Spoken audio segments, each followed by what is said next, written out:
Oke, selamat pagi Bapak Ibu peserta pelatihan membuat laporan keuangan dengan menggunakan Microsoft Excel. Oke.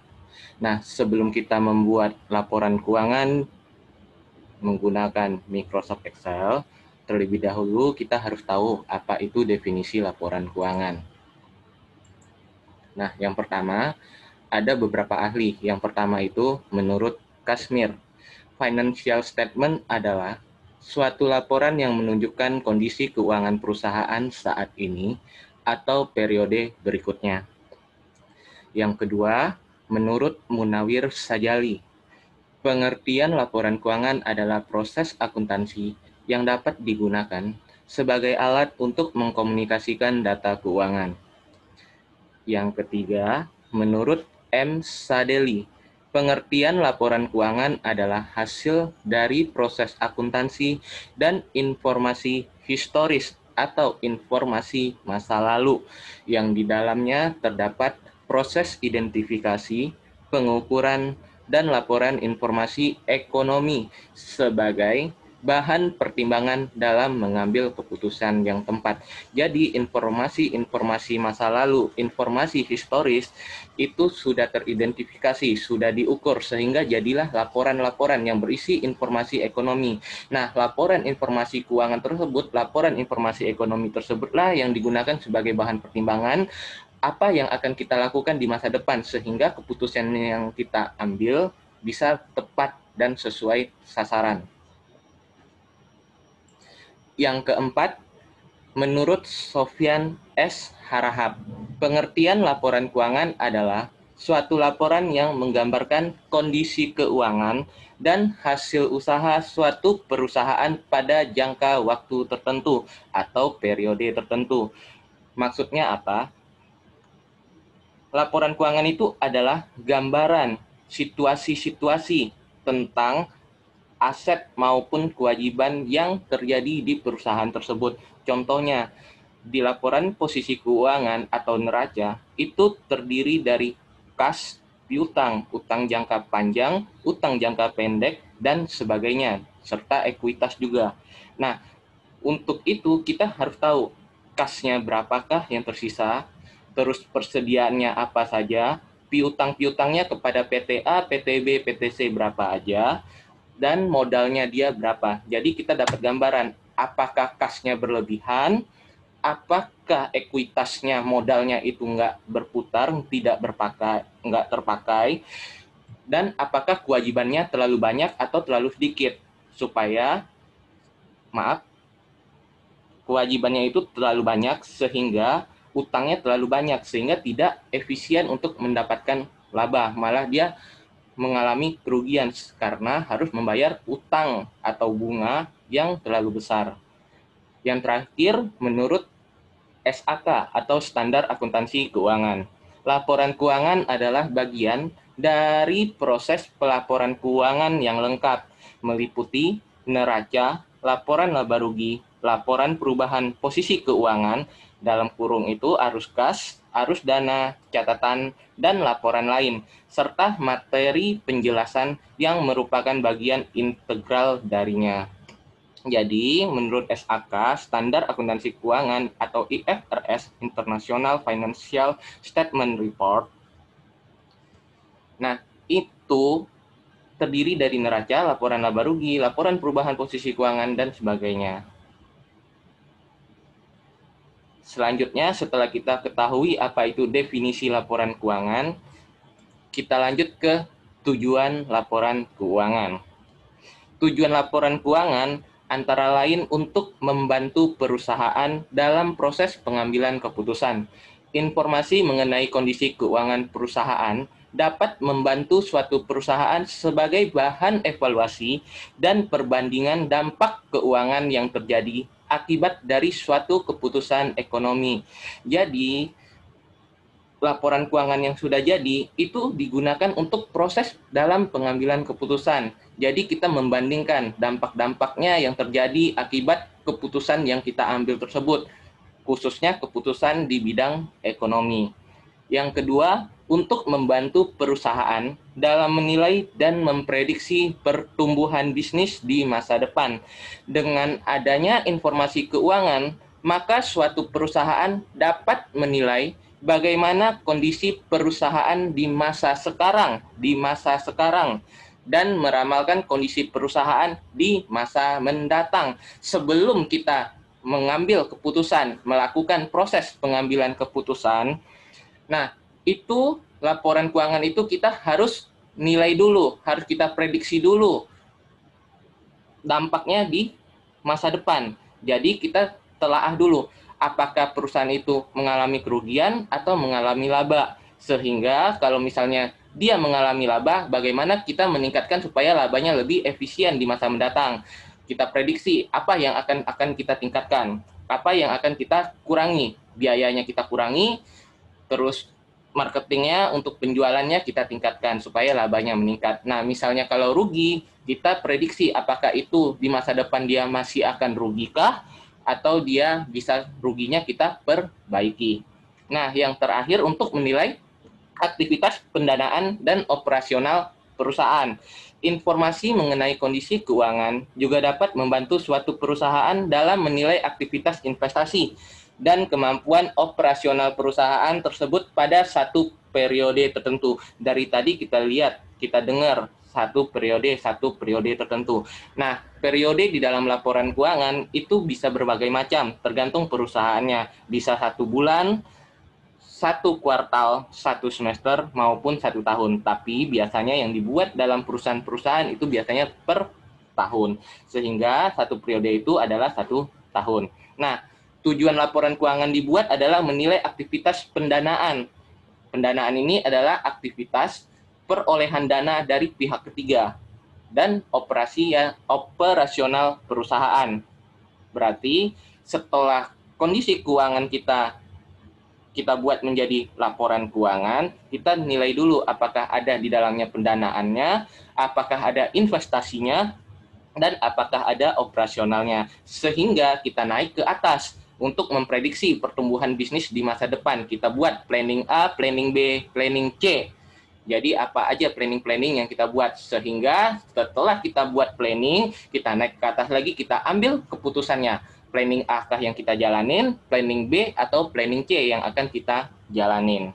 Jadi tujuan laporan keuangan, tujuan utamanya adalah proses dalam pengambilan keputusan. Sebelum pengambilan keputusan, kita prediksi dulu apa yang akan terjadi di masa depan. Sebelum kita memprediksi, berarti kita harus dulu menilai aktivitas-aktivitas pendanaan, aktivitas investasi, aktivitas operasional yang terjadi di perusahaan tersebut. Nah, selanjutnya fungsi laporan keuangan.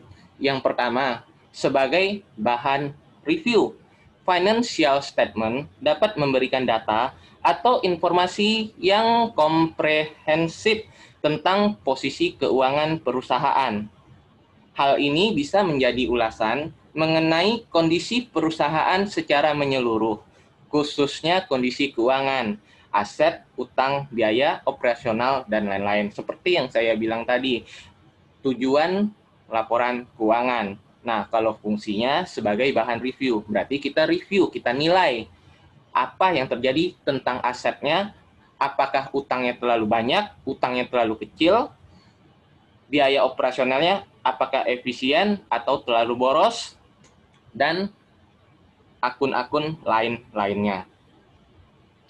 Nah, yang kedua, sebagai pedoman membuat keputusan.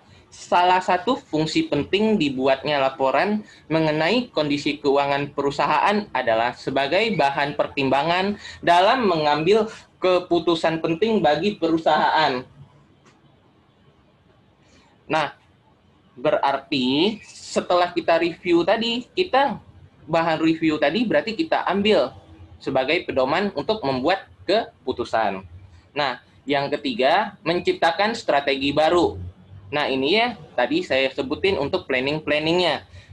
Planning A, planning B, planning C. Strategi apa yang akan kita lakukan. Selain membantu proses pengambilan keputusan, penting, financial statement juga dapat dipakai untuk menciptakan strategi baru oleh perusahaan dalam upaya meningkatkan performa usahanya. Jadi strategi apa yang akan dibuat untuk performa usaha menjadi lebih tinggi, lebih efisien, lebih efektif.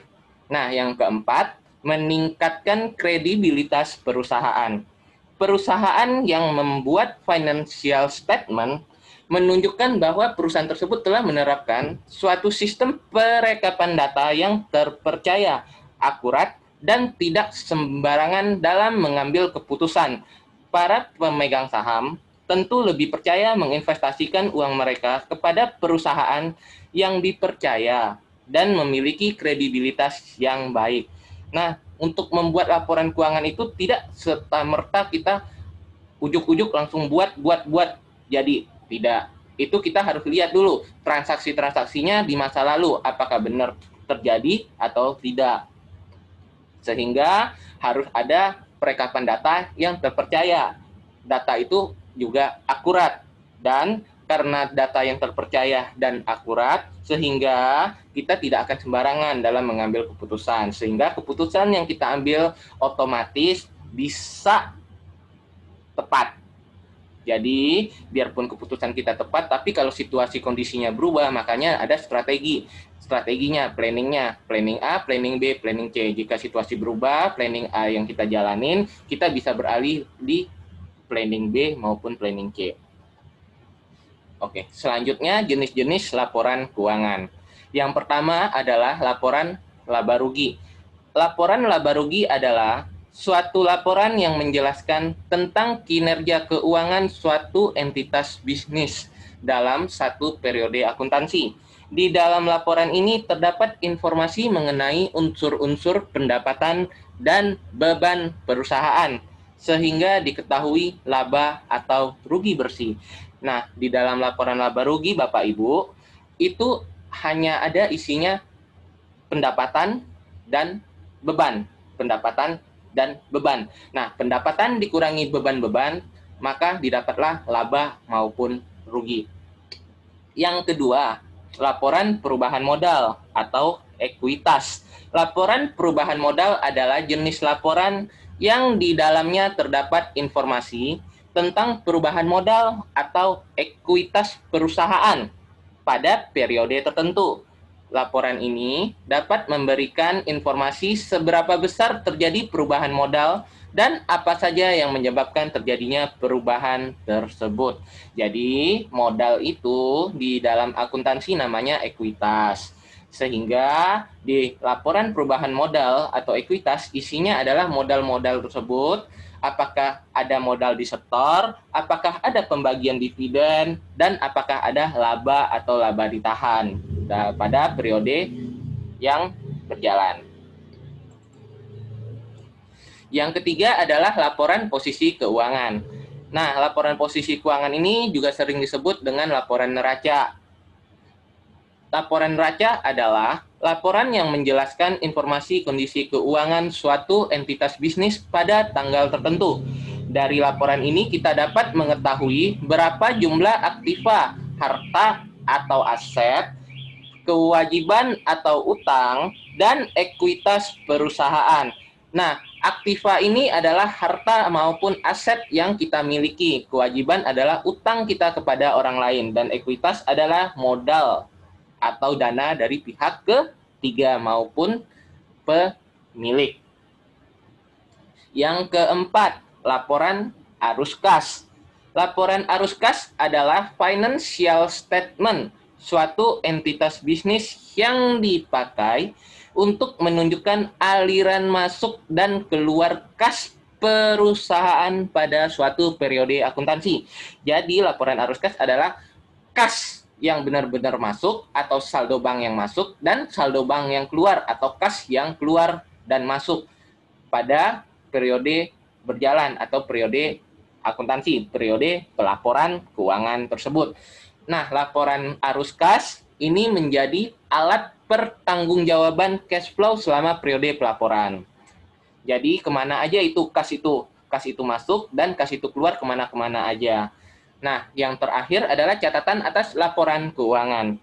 catatan tambahan dan informasi yang ditambahkan ke akhir laporan keuangan untuk memberikan tambahan informasi kepada pembaca dengan informasi lebih lanjut. Jadi CALK ini isinya adalah detail-detail. Misalnya pada aktiva, harta atau aset itu ada namanya kas piutang persediaan. Nah, kas itu terdiri dari kas di perusahaan, saldo bank A, saldo bank B, saldo bank C misalnya. Nah, di neraca kas itu tertera 100 juta. Nah, di catatan atas laporan keuangan kita harus detailin apakah kas itu terdiri dari mana aja.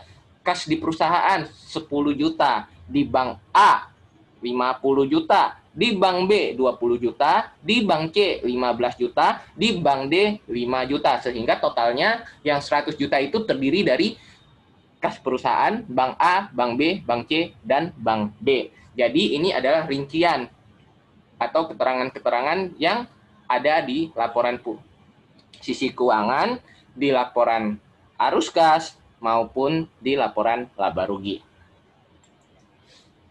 Selanjutnya, pengguna laporan keuangan. Ada pihak internal perusahaan, ada pihak eksternal.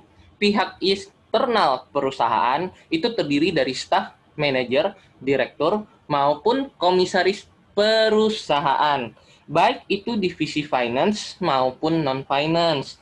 Kenapa? Karena yang membuat laporan keuangan adalah divisi finance. Tetapi bukan hanya orang finance saja, bukan orang keuangan saja yang menggunakan laporan keuangan tersebut. Contohnya, pihak marketing menggunakan laporan yang sudah jadi untuk meramalkan, menargetkan penjualan di tahun atau periode berikutnya. Misalnya di tahun 2020 laporan keuangannya penjualan 100 unit. Nah, bagi divisi marketing, dia pasti menargetkan berapa sih kita akan menargetkan penjualan di tahun 2021. Pasti ditambahin. Kita targetnya 150 deh. Karena di tahun ini aja kita udah berhasil menjual 100 unit.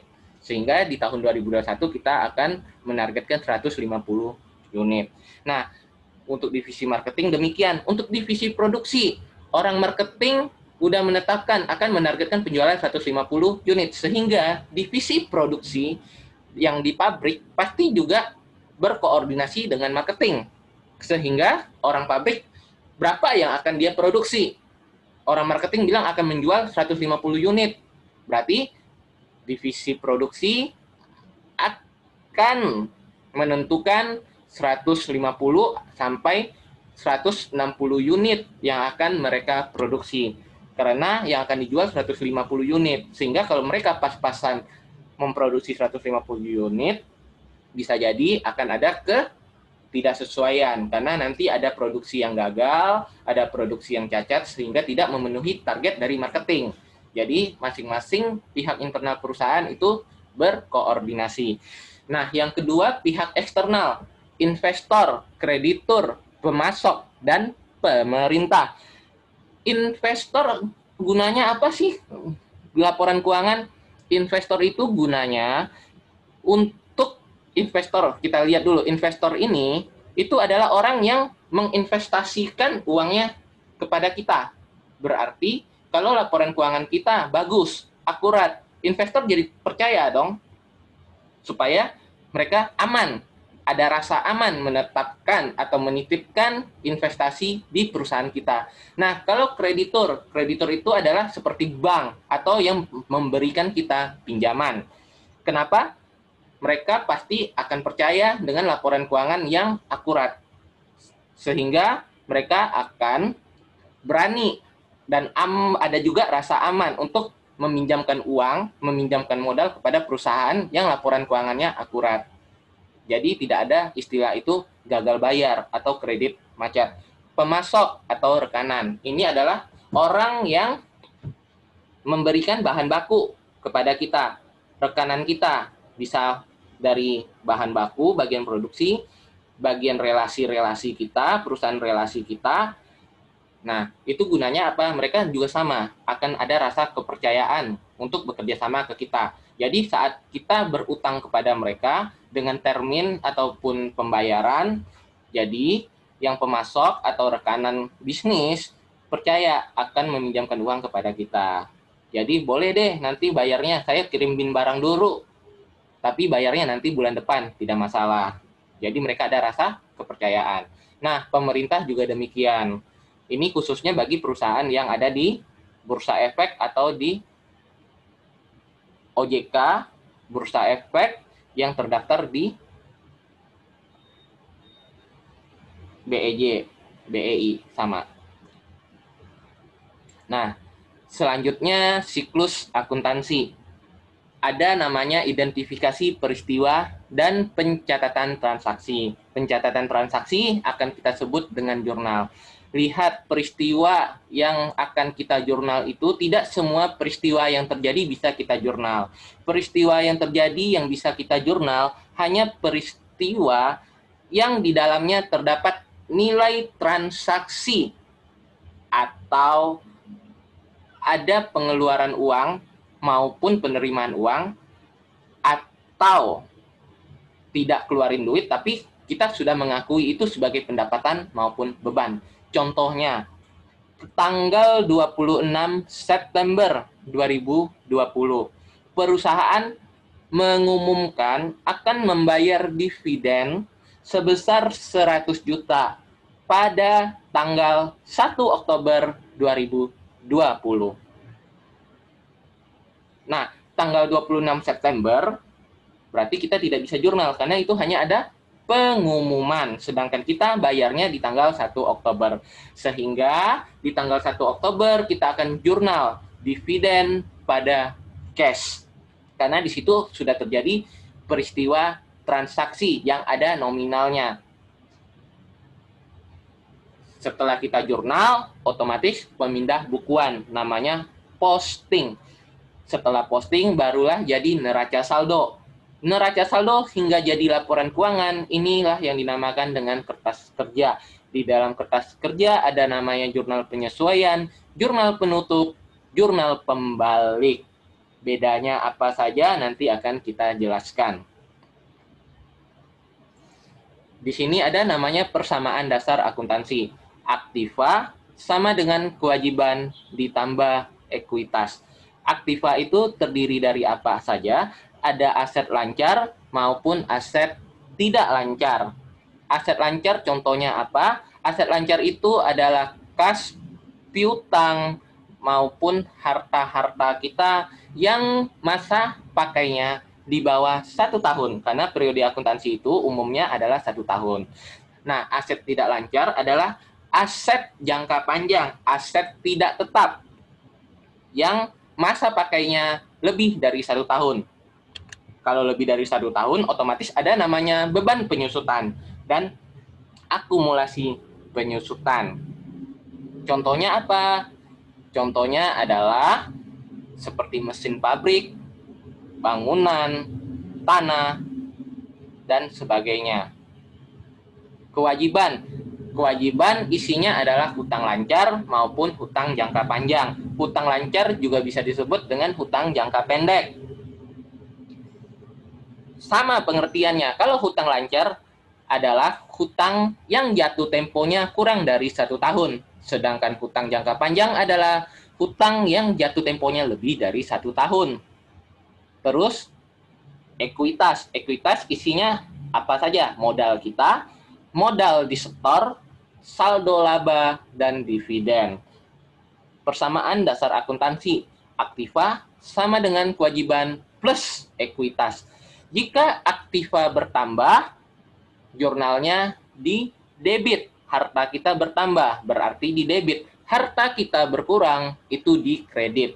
Kebalikannya, kewajiban dan ekuitas. Jika utang kita bertambah, itu di kredit. Jika utang kita berkurang, itu di debit. Demikian juga dengan ekuitas. Ekuitas modal kita bertambah di kredit, modal kita berkurang itu di debit. Jadi kebalikan aktiva adalah kebalikan dari ekuitas dan kewajiban. Di sini ada contohnya, laporan laba rugi.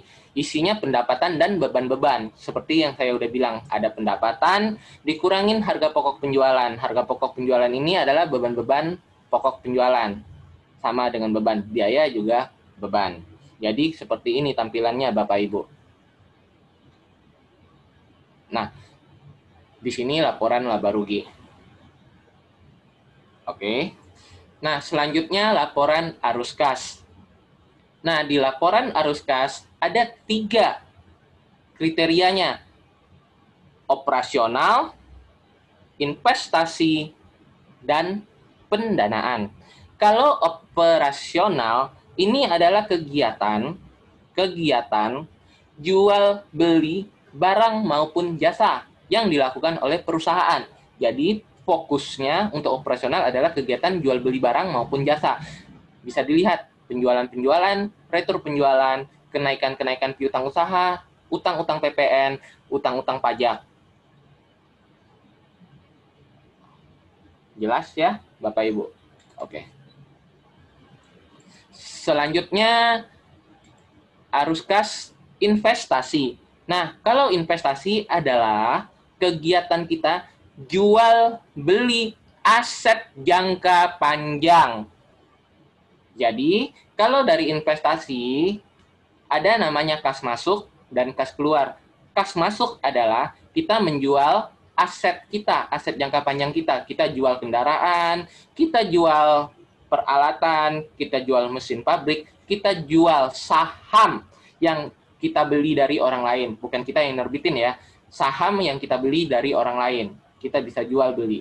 Nah, kalau kita jual berarti kasnya arus kas masuk pada bidang investasi. Sedangkan arus kas keluar pada investasi adalah kita membeli aset jangka panjang. Pendanaan, Pak, pendanaannya kan sama dengan investasi.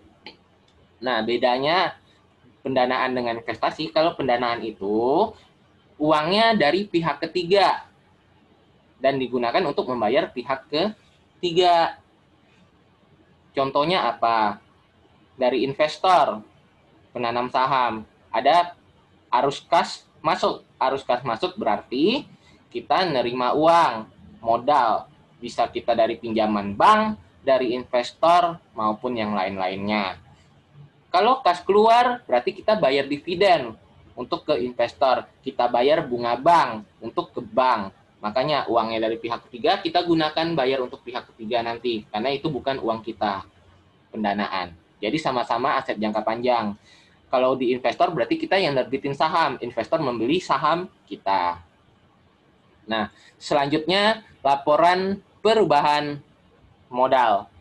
Laporan perubahan modal isinya adalah modal awal ditambah modal tambahan.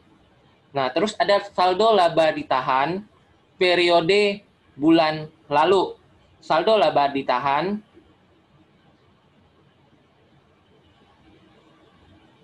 per bulan ini dapatnya dari mana? Lihat, saldo laba ditahan bulan lalu atau awal bulan Januari 2018. Saldo akhir tahun lalu 31 Desember merupakan saldo awal di 1 Januari 2018. Ditambah saldo laba berjalan, laba yang kita dapatkan di Januari, bulan Januari 2018. Dikurangin dividen, itulah saldo laba ditahan bulan ini.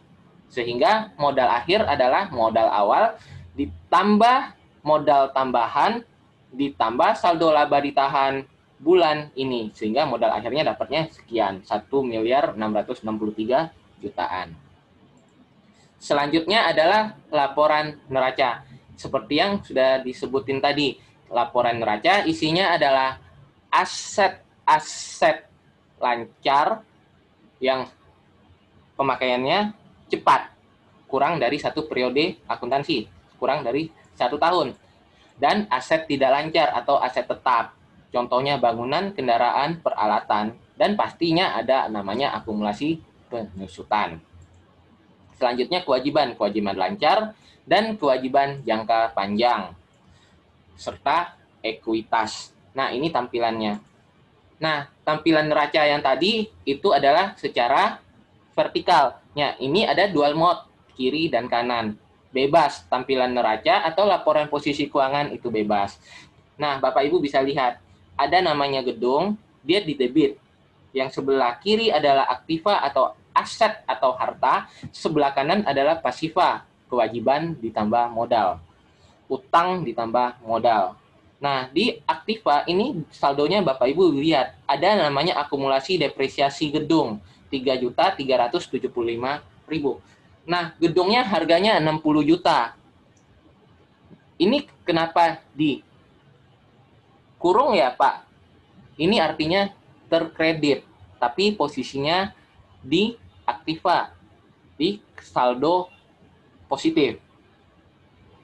Ini maksudnya, akumulasi ini adalah beban penyusutan dari kita beli gedung hingga sampai 31 Agustus 2019. Jadi, nilai gedung di 31 Agustus 2019 adalah 60 juta dikurang 3.375.000.